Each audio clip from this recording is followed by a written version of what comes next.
ఏదైతే తెలంగాణ రాష్ట్ర అసెంబ్లీ ఎన్నికల సమయంలో కాంగ్రెస్ పార్టీ వికలాంగుల సమాజానికి ఇచ్చినటువంటి హామీలన్నిటి కూడా తక్షణమే నెరవేర్చాలని చెప్పేసి కాంగ్రెస్ మేనిఫెస్టో సాధన సమితి ఆధ్వర్యంలో ఇందిరా పార్క్ వద్ద నిర్వహించినటువంటి ఈ యొక్క ధర్నా కార్యక్రమంలో పాల్గొన్నటువంటి పెద్దలు గౌరవనీయులు నాగభూషణం అన్న గారికి, అదేవిధంగా ఈ సమావేశంలో పాల్గొన్నటువంటి వికలాంగుల కార్పొరేషన్ చైర్మన్ వాసుదేవరెడ్డి గారికి, అదేవిధంగా భారతీయ జనతా పార్టీ వికలాంగుల విభాగం రాష్ట్ర నాయకులైనటువంటి కొల్లి నాగేశ్వరరావు అన్న గారికి, అదేవిధంగా టీఆర్ఎస్ వికలాంగుల విభాగం నేత మహేష్ గారికి, అదేవిధంగా టీఆర్వీఎస్ అధ్యక్షులు మున్నా గారికి, నయీం గారికి, అదేవిధంగా మరుగుతుల సంఘం ప్రతినిధులు మల్లేష్ గారికి, సైదులు గారికి, అదేవిధంగా ఈ సమావేశంలో ఈ దీక్షలో పాల్గొన్నటువంటి ప్రతి ఒక్క మహిళా సోదరిమణులకు, అదేవిధంగా భారతీ మేడం గారికి, డెఫెండం తరఫున ప్రసాద్ సార్ గారికి ప్రత్యేకంగా ధన్యవాదాలు తెలియజేస్తూ, ముఖ్యంగా మిత్రులారా, ఇవాళ రాజధాని నడిబొడ్డున ఇవాళ వికలాంగుల సమాజం అంతా కూడా హక్కుల కోసం, ఆత్మ గౌరవం కోసం, రాజ్యాధికారంలో ఓటా కోసం ఇవాళ నడి రోడ్డు మీద కూర్చొని ఇవాళ దీక్ష చేయవలసినటువంటి పరిస్థితి ఈ తెలంగాణ రాష్ట్రంలో రావడం అనేది దురదృష్టకరం. ముఖ్యంగా మనకు కాంగ్రెస్ పార్టీ అధికారంలోకి రాకముందు ఈ రాష్ట్ర ముఖ్యమంత్రి రేవంత్ రెడ్డి గారు పిసిసి అధ్యక్షుడి హోదాలో మా కాంగ్రెస్ పార్టీ అధికారంలోకి వస్తే మేము ఎప్పుడైతే అధికారంలోకి వస్తామో మేము అధికారంలోకి వచ్చిన నెల నుంచే వికలాంగుల పింఛన్లు అన్నింటినీ కూడా 6,000 రూపాయలు చేస్తాం. అదేవిధంగా వృద్ధులు కానీ, గీతా కార్మికులు కానీ, బీడీ కార్మికులు కానీ అందరి పింఛన్లు కూడా 4,000 రూపాయలు చేస్తామని చెప్పేసి కాంగ్రెస్ పార్టీ అభయాస్త్రం ఎన్నికల మేనిఫెస్టోలో ఈ రాష్ట్ర ముఖ్యమంత్రి పేర్కొన్నారు.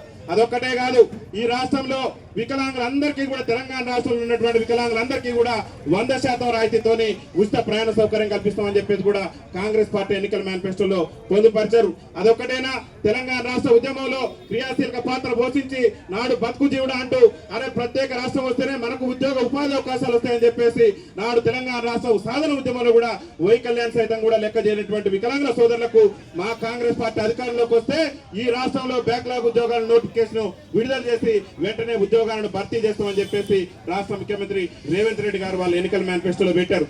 అదొకటైనా, వికలాంగుల సంక్షేమ శాఖను గత ప్రభుత్వం మహిళా శిశు సంక్షేమ శాఖలో కలిపింది. మేము ఎప్పుడైతే అధికారంలోకి వస్తామో మేము అధికారంలోకి వచ్చిన వెంటనే వికలాంగుల సంక్షేమ శాఖను ప్రత్యేక శాఖగా కొనసాగిస్తామని చెప్పేసి రేవంత్ రెడ్డి గారి పార్టీ ఎన్నికల మేనిఫెస్టోలో చెప్పింది.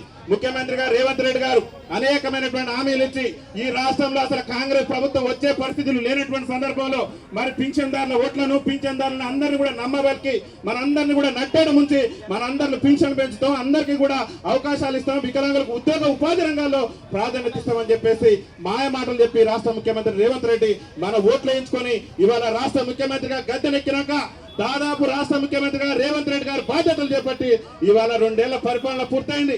2 ఏళ్ల పరిపాలనలో కాంగ్రెస్ ఎమ్మెల్యేలు, మంత్రులు, ఎమ్మెల్యేలు ఒకసారి ఆత్మ పరిశీలన చేసుకోవాలి. ఈ 2 ఏళ్లలో వికలాంగుల సమాజానికి మన ఎన్నికల మేనిఫెస్టోలో పెట్టినటువంటి ఒక్క హామీ అయినా నెరవేర్చారనేది వాళ్ళ అసెంబ్లీ సాక్షిగా ఆత్మవిమర్శ చేసుకోవాలని చెప్పేసి ఈ ఇందిరా పార్కు వికలాంగుల మేనిఫెస్టో సాధన సమితి వేదిక నుంచి మేము రాష్ట్ర ప్రభుత్వాన్ని డిమాండ్ చేస్తున్నాం.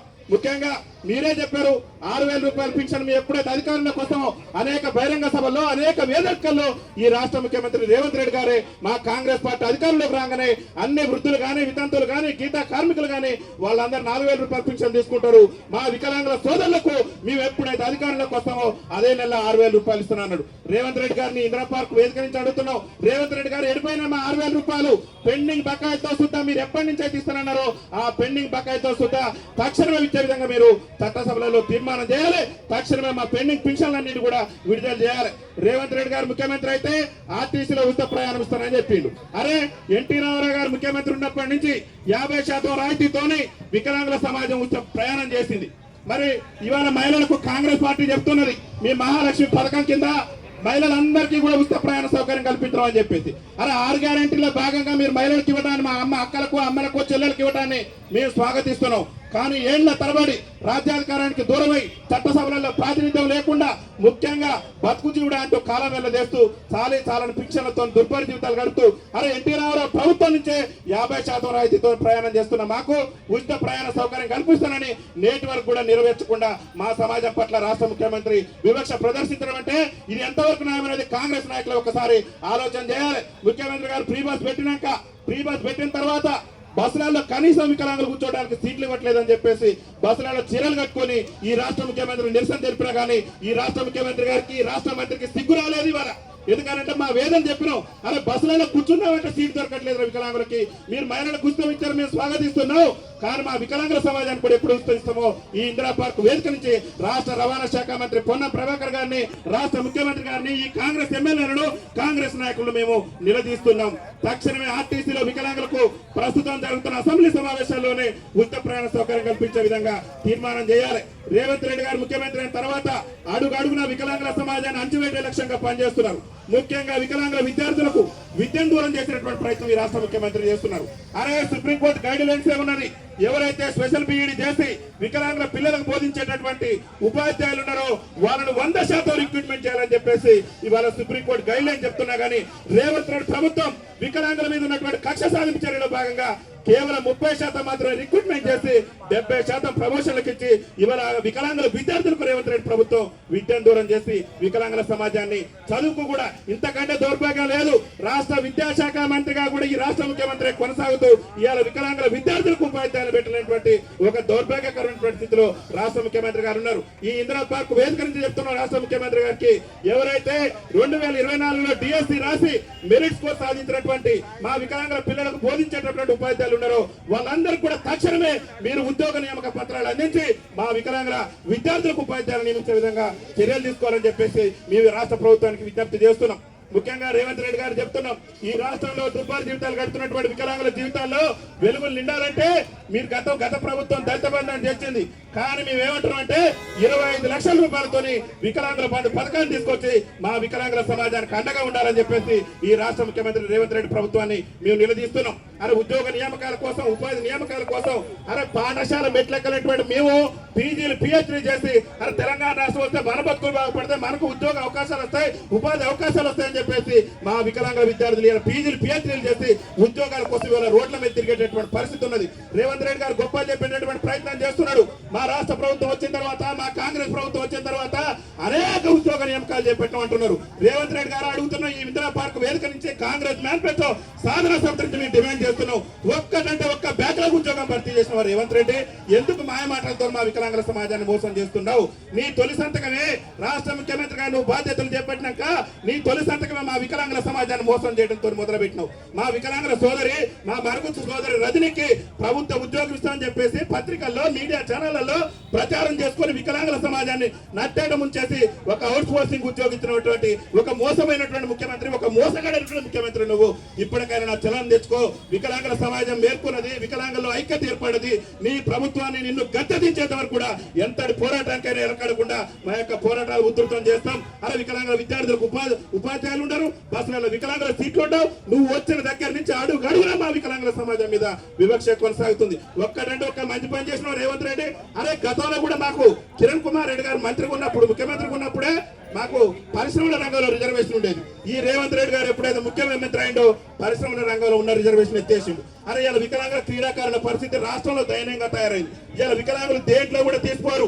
వికలాంగులు క్రీడల్లో కూడా ఈ తెలంగాణ రాష్ట్రానికి కూడా అనేకమైనటువంటి అవార్డులు, రివార్డులు తీసుకొచ్చి ఇలా వికలాంగుల క్రీడాకారులు కూడా రాష్ట్రాన్ని దేశంలోనే ముందంజలించేటువంటి ప్రయత్నం చేస్తున్నారు. వికలాంగుల క్రీడాకారుల పట్ల కూడా రాష్ట్ర ముఖ్యమంత్రి అడుగడుగున వివక్ష ప్రదర్శిస్తున్నాడు. మీ ఒకటే విజ్ఞప్తి చేస్తున్నాం, వికలాంగుల కార్పొరేషన్ తో పాటు వికలాంగుల క్రీడాకారులకు వికలాంగుల క్రీడా కార్పొరేషన్ కూడా ఏర్పాటు చేసి వికలాంగుల క్రీడాకారులకు ఏ ఇబ్బందులు అవుతున్నాయో ఆ ఇబ్బందులన్నీ తొలగించే విధంగా కూడా రాష్ట్ర ప్రభుత్వం చర్యలు తీసుకోవాలని చెప్పేసి ఈ వేదిక నుంచి మేము విజ్ఞప్తి చేస్తున్నాం. అదే విధంగా ఈ రాష్ట్రంలో ఉన్నటువంటి వికలాంగులందరూ కూడా విద్యలో కానివ్వండి, ఉద్యోగాలలో కానివ్వండి, అన్ని కూడా మాకు ఉచిత విద్య అందించాలి. మాకు వైద్య విషయంలో కూడా 100% ప్రభుత్వ ప్రైవేట్ వైద్యశాలల్లో కూడా ఉచిత వైద్యం అందించే విధంగా రేవంత్ రెడ్డి ప్రభుత్వం నిర్ణయం తీసుకోవాలి. ఇవాళ మిత్రులు ముఖ్యంగా ఈ వేదిక నుంచే చెప్తున్నాం, ఇక్కడ అనేక మంది మా బ్లైండ్ సోదరులు ఉన్నారు. రాష్ట్ర ముఖ్యమంత్రి రేవంత్ రెడ్డి గారికి ఈ ఇందిరా పార్క్ వేదిక నుంచే చెప్తున్నాం, అరే 100% ఉన్న మా బ్లైండ్ సోదరుల మధ్య బస్ పాస్ ఇస్తూ మరి 40% ఉన్నటువంటి 40 నుంచి 90% ఉన్నటువంటి మా బ్లైండ్ సోదరులకు ఇవాళ బస్ పాస్ ఇవ్వట్లేదు. డిపెండెంట్ సోదరుల పరిస్థితి కూడా అదే. దయచేసి మేము విజ్ఞప్తి చేస్తున్నాం, 40% వైకల్యం కలిగినటువంటి ప్రతి ఒక్క వికలాంగుని కూడా ఖచ్చితంగా బస్ పాస్ ఇవ్వాల్సిందే. బస్ పాస్ ఇవ్వకుంటే నిన్ను, నీ పార్టీని భూస్థాపితం చేయడమే లక్ష్యంగా మా యొక్క ఉద్యమ కార్యాచరణ ఉంటుంది. అరే మా వేదన అనేక సందర్భాల్లో చెప్పినాం. ఇటీవల కాలంలో కూడా అరే ఆర్టీసీ బస్సులో మాకు కూడా ఉచిత రవాణా సౌకర్యం కల్పించవయ్యా. అప్పుల్లో ఉన్నటువంటి ఆంధ్రప్రదేశ్ రాష్ట్ర ముఖ్యమంత్రి చంద్రబాబు నాయుడు గారు వికలాంగులకి నిజంగా మేలు చేస్తున్న మనకు భవిష్యత్తు ఉంటుంది, వికలాంగుల సంక్షేమాన్ని విస్మరిస్తే మన పార్టీలు మనం అడ్రస్ గలంత అయితే అని చెప్పేసి ఆయన గమనించి అక్కడ 6,000 రూపాయల పెన్షన్. ఇక్కడ ఉన్నటువంటి మా మిత్రులు ఉన్నారు, తీవ్ర వైకల్యంతో బాధపడుతున్నారు. వాళ్ళ బతుకుల జీవితాల్లో ఎలుగులు నిండాలంటే ఖచ్చితంగా ఆంధ్రప్రదేశ్ రాష్ట్రంలో ఇస్తున్న మాదిరిగానే ఈ తీవ్ర వైకల్యం కలిగిన వికలాంగుల సోదరులందరూ కూడా తక్షణమే ప్రస్తుత అసెంబ్లీ సమావేశాల్లోనే మీరు బడ్జెట్ లో మీరు ఏదైతే మీరు ప్రవేశపెట్టినటువంటి బడ్జెట్ ఉన్నదో ఆ బడ్జెట్ లో మాకు పైసా కేటాయించలే. తక్షణమే బడ్జెట్ లో తెలంగాణ రాష్ట్ర ప్రభుత్వం ప్రస్తుత అసెంబ్లీ సమావేశాల్లోనే బడ్జెట్ ను సవరించి వికలాంగుల సంక్షేమ శాఖకు 3,000 కోట్లు కేటాయించి మీరు ఎన్నికల హామీ ప్రకారం 6,000 రూపాయల పింఛన్ ఇవ్వాల్సిందే. మా ఎవరైతే తీవ్ర వైకల్యం కలిగినటువంటి మా వికలాంగుల సోదరులు వాళ్ళందరూ కూడా 15,000 నరకయాత్ర అనుభవిస్తున్నారు. రేవంత్ రెడ్డి మీరు ముఖ్యమంత్రి అయిన కాంచి గత ముఖ్యమంత్రి కేసీఆర్ గారు అయినా చెప్పక ముందని ఆలోచన చేసిండు. అరే ఎక్కడో 200 నుంచి 500 నీ కాంగ్రెస్ పార్టీ 500 చేస్తే కేసీఆర్ గారు 500 పెట్టి ఇవాళ వికలాంగుల సమాజం 4,016 రూపాయలతో బతుకుతున్నది. ఇప్పటికి కూడా మీ కేసీఆర్ ఇచ్చిన పింఛన్ మీద బతుకుతున్నావు. ఎందుకు నువ్వు ముఖ్యమంత్రిగా కొనసాగటం? నీకు ఒక్కసారైనా ఆలోచన చేసి అరే ఉచిత ప్రయాణం కోసం ఉచిత బస్సు కల్పించండి అని చెప్పేసి మేము పరిగిలో పంజాబ్ డ్రెస్ వేసుకొని ప్రభుత్వాన్ని నిరసన తెలిపినా కానీ ఈ ప్రభుత్వానికి ఇంత కూడా ఇస్మంతైనా కూడా సిగ్గు సెలవు అనేది కూడా లేకుండా రాష్ట్ర ప్రభుత్వం ముఖ్యమంత్రి రేవంత్ రెడ్డి ప్రభుత్వం ప్రవర్తిస్తున్నది. దయచేసి ఇక్కడ ఉన్నటువంటి అన్ని సంఘాలకు కూడా విజ్ఞప్తి చేస్తున్నాం. సంఘాలకు అతీతంగా మన హక్కుల సాధన కోసం ఆత్మ గౌరవం కోసం పార్టీలకు అతీతంగా మనందరం కూడా కలిసికట్టుగా పనిచేయాలి. ముఖ్యంగా రేవంత్ రెడ్డి గారి ప్రభుత్వాన్ని కూడా మేము కోరుతున్నాం. మీరు ఏఐసిసి ఎన్నికల మేనిఫెస్టోలో మీ కాంగ్రెస్ పార్టీ చెప్పింది మా కాంగ్రెస్ పార్టీ ఈ రాష్ట్రంలో అధికారంలోకి వస్తే ఖచ్చితంగా మా కాంగ్రెస్ పార్టీకి మెజార్టీ పార్లమెంట్ స్థానాలు వస్తే తెలంగాణ స్థానిక సంస్థల ఎన్నికల్లో మేము రాజస్థాన్ ఛత్తీస్గఢ్ లో ఏ విధంగా అయితే వికలాంగులకు రాజకీయ రిజర్వేషన్ కల్పించడమో తెలంగాణ స్థానిక సంస్థల ఎన్నికల్లో కూడా వికలాంగులకు రాజకీయ రిజర్వేషన్ కల్పిస్తామని చెప్పేసి కాంగ్రెస్ పార్టీ ఎన్నికల మేనిఫెస్టోలో పేర్కొన్న ఈ రాష్ట్ర ముఖ్యమంత్రి రేవంత్ రెడ్డి వికలాంగులకు స్థానిక సంస్థల్లో రిజర్వేషన్ కల్పించకుండానే సర్పంచ్ ఎన్నికలను జరిపి వికలాంగుల సమాజాన్ని మోసం చేసే ప్రయత్నం చేసిండు. కాబట్టి రేవంత్ రెడ్డి గారు ప్రతి గ్రామ పంచాయతీ కూడా ఒక మహిళా సోదరుని ఒక పురుష సోదరుని ఖచ్చితంగా కోఆప్షన్ సభ్యులుగా నియమించాల్సిందే. పంచాయతీ నుంచి మొదలు పెడితే పార్లమెంట్ వరకు కూడా చట్టసభలలో మా వాణి వినిపించుకోవడానికి మాకు రాజకీయ అవకాశాలు కల్పించాల్సిందే. ఎందుకంటే ఇవాళ తెలంగాణ రాష్ట్రం ఏర్పడి 12 ఏళ్ళు అవుతుంది. 12 ఏళ్లలో ఏ ఎమ్మెల్యే కానీ ఏ ఎంపీ కానీ ఏ మంత్రి కానీ ఎవరు కానీ చట్టసభలలో 10 నిమిషాలు కూడా అసెంబ్లీలో మాట్లాడినటువంటి పరిస్థితి లేదు. ఏ పాపం చేసినాం ఏ అన్యాయం చేసినాం ఇవాళ మా ఓట్లతో గద్దెనెక్కి ఇవాళ మా సమస్యలు విస్మరిస్తారా? ఖబర్దార్ రేవంత్ రెడ్డి నిన్ను గద్దెదించే రోజులు కూడా దగ్గర పడ్డాయి. నిన్ను నీ కాంగ్రెస్ పార్టీని కథం చేయడమే లక్ష్యంగా మా మేనిఫెస్టో సాధన కమిటీ లక్ష్యాలు ఉండబోతున్నాయి. రేవంత్ రెడ్డి గారు ఇప్పటికైనా ఈ దీక్షను చూసైనా రాష్ట్ర ముఖ్యమంత్రి గారికి రాష్ట్ర ముఖ్యమంత్రి రేవంత్ రెడ్డి పార్టీ ఆత్మ పరిశీలన చేసుకొని అరే మనం 2 ఏళ్ల నుంచి కూడా వికలాంగుల సమాజాన్ని మోసం చేసుకుంటూ వచ్చినాం. ఇక మోసం చేయడం మంచిది కాదని తక్షణమే మా పింఛన్లు పెంచే విధంగా న్యాయమైన డిమాండ్ నెరవేర్చే విధంగా ఈ మధ్యన గొప్పలు చెప్తున్నాడు.